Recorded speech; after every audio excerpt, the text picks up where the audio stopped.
akan berfokus kepada seorang pilot bernama Cochrane ini parasnya, dan terlihat dia tengah melakukan selebrasi dengan sahabatnya dalam sebuah pesawat jet. Hal tersebut dia lakukan hanya semata karena itu merupakan penerbangan terakhirnya.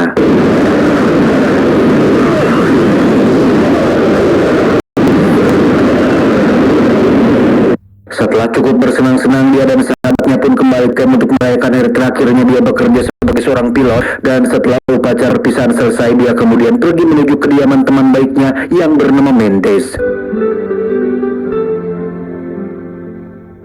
Di perjalanan dia bertemu dengan seorang wanita cantik bernama Mireya yang ternyata merupakan istri dari sahabat yang akan dia kunjungi saat ini. Namun karena Mireya sedang membawa kudanya, maka dia tidak bisa menemani Cochrane menemui suaminya. Singkat cerita, sampailah Cochrane di tempat tinggal temannya yang sangat besar. Di sana dia disambut oleh pengawal pribadi Mendes dan langsung membawanya menemui Mendes. Setelah mereka bertemu, hari itu mereka menghabiskan untuk mengobrol dan saling sosonoan setelah tidak bertemu dalam waktu yang cukup lama. Di sana Cochrane memberikan Mendes sebuah jaket kebanggaan seorang pilot yang khusus dia berikan kepada Mendes karena dia telah memberikan sebuah senapan yang sangat bagus kepadanya. I love it. Mendes dengan penuh sukacita menerima hadiah dari Cochrane karena menurutnya jaket itu sangat keren dan cukup berarti baginya. Dan tidak lupa Mendes juga memperkenalkan istri mudanya yang sangat cantik kepadanya.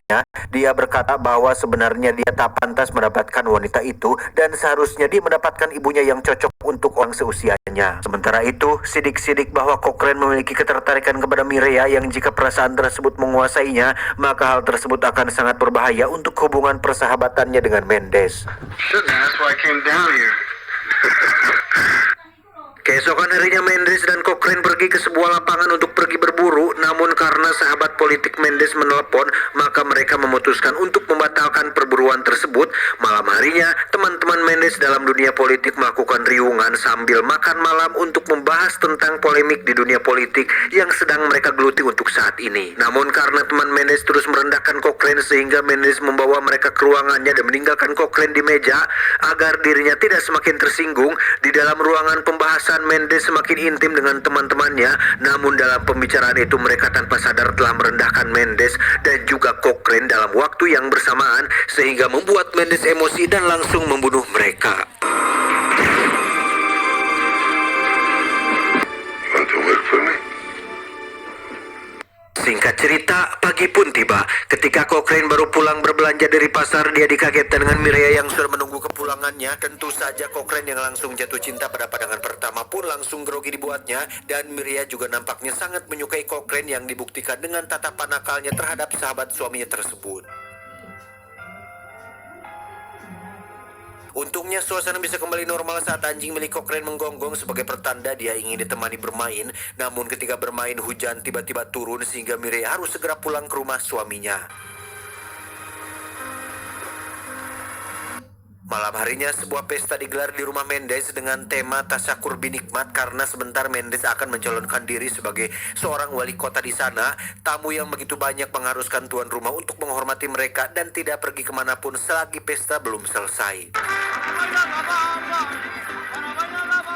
Namun di sisi lain, Cochrane yang bertitel sebagai sahabat baik Mendes malah berselingkuh dengan istrinya dan melakukan hubungan badan ketika Mendes tengah sibuk berpesta dengan para tamu.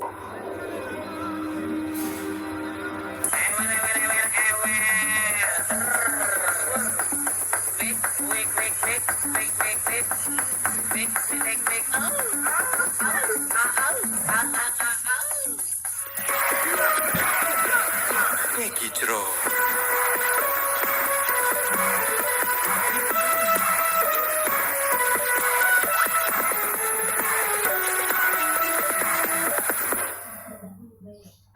Keesokan harinya Mendes yang mulai menyadari perselingkuhan istrinya mulai bertanya kepada Cochrane tentang istrinya.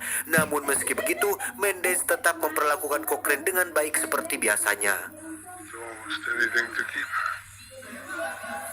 Cochrane yang menyadari kesalahannya pun langsung menghubungi sahabat pilotnya untuk bercerita tentang hal keji yang sudah dia lakukan dengan istri Mendes. Mengetahui hal itu, sahabat baik Cochrane langsung menyarankan agar dia pergi sejauh mungkin dari jangkauan Mendes karena dia mengetahui bahwa Mendes merupakan orang yang sangat berbahaya. Meski sudah diperingatkan oleh sahabatnya, Mendes tetap menjalankan perselingkuhan dengan istrinya yang tanpa dia sadari bahwa Mendes benar-benar mengetahui perselingkuhannya dengan Mireya setelah mendengar rekaman telepon Mireya dengan adiknya yang berada di Miami. Marah bercampur sedih, Mendes kemudian pergi ke rumah Cochrane untuk mengajaknya pergi ke Barranquilla dan Caracas sebagai pilot pribadinya. Namun karena Cochrane sudah memutuskan untuk pensiun, maka dia pun menolak ajakan Mendes meski dia memohon sekalipun. Can't, Tippy. Sepulangnya Mendes dari Cochrane, dia langsung pergi ke bandara untuk mengantarkan istri Jurjananya yang akan pergi ke Miami. Sebelum Mireya pergi, Mendes mengecup keningnya dengan penuh sukacita dan raut kesedihan yang cukup mendalam karena seakan dia tengah mengantar istrinya yang akan berselingkuh tepat di depan mata kepalanya sendiri. Setelah Mendes melanjutkan kembali perjalanan menuju Barranquilla, Cochrane langsung menjemput Mireya di bandara dan mereka berdua pun langsung berjalan-jalan dan menikmati waktu mereka bersama dengan dipenuhi pengencerotan di setiap tempat yang mereka kunjungi.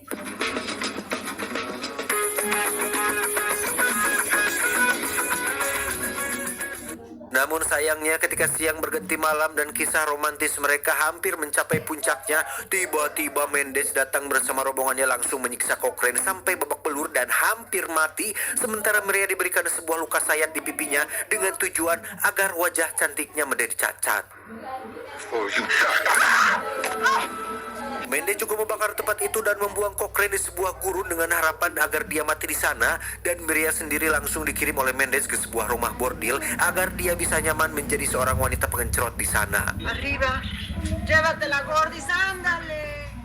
Beberapa hari kemudian, Cochrane berhasil ditemukan oleh seorang pedagang baik hati yang langsung membawanya ke rumah dan mengobatinya. Sementara itu di rumah bordil, Mireya bertemu dengan seorang teman di sana, dan melalui temannya itu Mireya kini mulai kenal dengan narkoba dan selalu menggunakannya agar mereka dapat tenang untuk sejenak dari kehidupan mengerikan yang sedang mereka jalani saat ini. Kembali kepada Cochrane, setelah dia sadar dari komanya, dia kemudian pergi ke pondok yang sudah terbakar dan mengambil beberapa dolar uang yang dia sembunyikan di dalam kotak. Dan setelah semua kembali normal, Cochrane diantar ke kota oleh seorang yang menolongnya. Sesampainya di kota, orang itu memberikan sebuah pisau kepada Cochrane sebagai hadiah sekaligus salam perpisahan darinya. perfect. What got into most of your enemy? Sebelum mengucapkan salam perpisahan, Cochrane tidak sengaja melihat seorang penjual kuda yang hendak mengangkut kudanya ke dalam mobil, namun harus terjatuh beberapa kali karena kudanya sering memberontak. Namun dengan bantuan Cochrane, kuda itu kembali tenang dan dapat dengan mudah dimasukkan ke dalam mobil. Namun ketika Cochrane selesai memasukkan kuda, orang telah menolongnya langsung pergi dan meninggalkan Cochrane bersama si penjual kuda. Melihat hal itu, Cochrane hanya bisa meratapi kepergian orang itu tanpa bisa mengucapkan terima kasih kepadanya.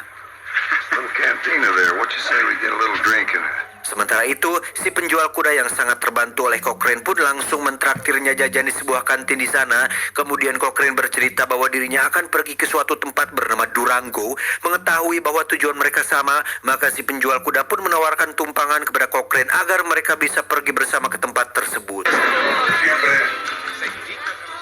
Secara tidak sengaja, Cochrane bertemu dengan salah satu teman Mendes dan langsung membunuhnya di dalam toilet. Kemudian setelah membunuh orang itu, mereka berdua pun langsung pergi dari sana menuju tempat tujuan mereka. Sesampainya di Durango, si penjual kuda langsung mengantarkannya kudanya kepada orang yang memesan kuda tersebut. Namun sayangnya karena kondisi kesehatan si penjual kuda tengah berada dalam kondisi yang sangat parah, dia pun mati setelah menjual kuda tersebut. Hey.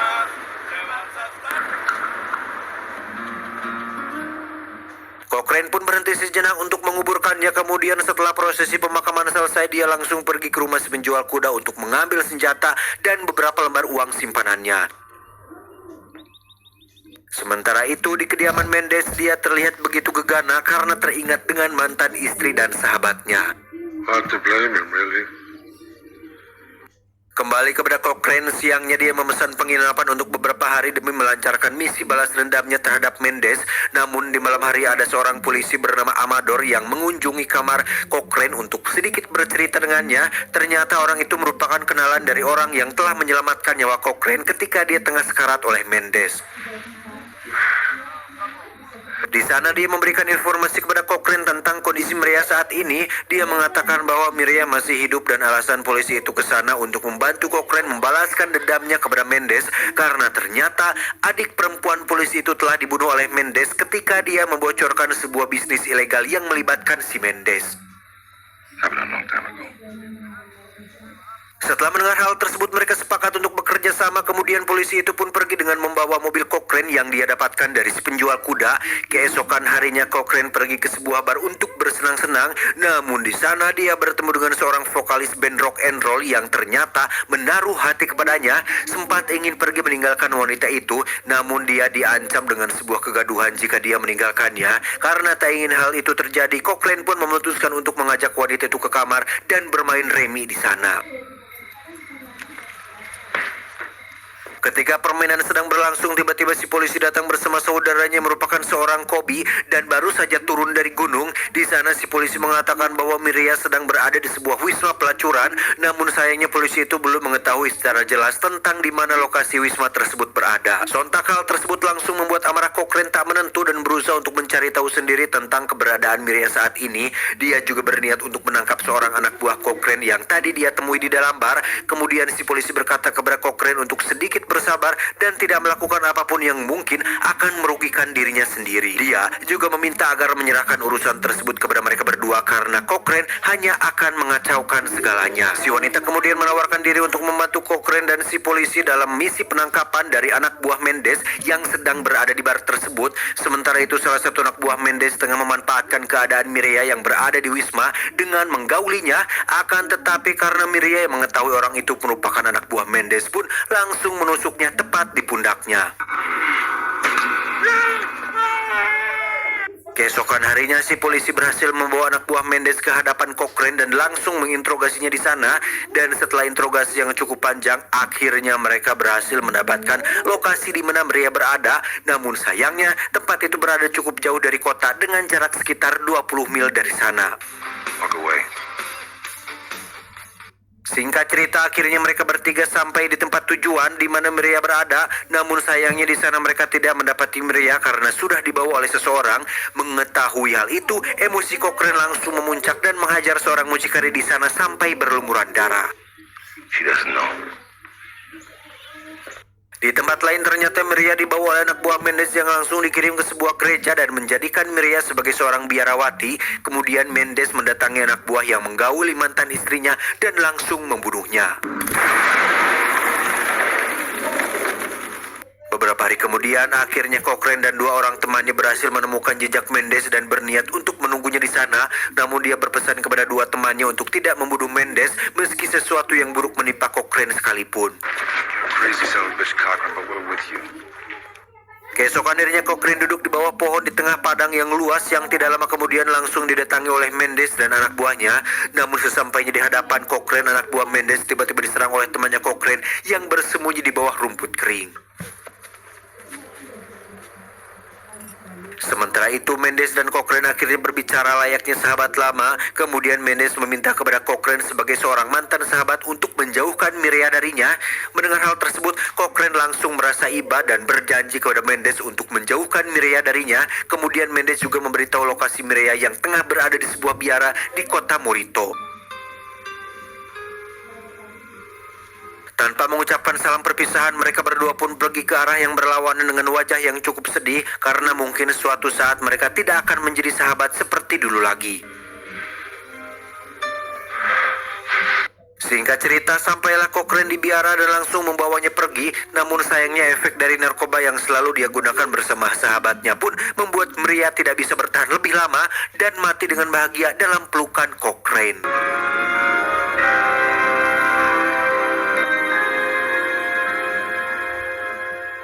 Tamat, ending yang cukup mengharukan.